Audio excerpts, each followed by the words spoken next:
ఎడ్లపాడికి వచ్చిందంటే బ్యాటరీ బండి ఇది. బ్యాటరీ బండి కొత్త లేటెస్ట్ మోడల్. మొట్టమొదటిసారిగా మన ఎడ్లపాడికి వచ్చింది ఈ బండి. బ్యాటరీ బండి ఇది. ఈ అబ్బాయి బండి తోలుతున్నాడు. ఫోటో తీద్దామంటే ఆగాడు. అంటే మనకు కొత్తూరు సెంటర్లో ఉన్నాడు.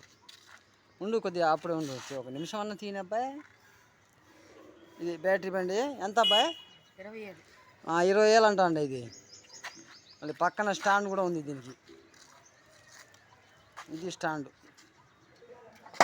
స్టాండ్ వెరైటీగా ఉంది. దానికి లబ్బర్ అన్న ఒకటి అబ్బాయి టక్మని కొడుతుంది. దిగవా కొద్దిగా, ఒక నిమిషం అటు దిగి మళ్ళీ ఎక్కువ. అంటే దొడ్డి గిడ్డి అవపడిద్దా ఇలా. ఇది బ్యాటరీ బండి. లైట్ కూడా వెలిగిద్దా? లైటు. ఎన్ని కిలోమీటర్లు? 30 కిలోమీటర్లు. మన గుంటూరు 4 గంటలు పెడితే 30 కిలోమీటర్లా? గుంటూరు పోయి వచ్చిద్దా? గుంటూరు వెళ్ళిద్ది కానీ రాదు. వెళ్ళిద్ది. సరే పా.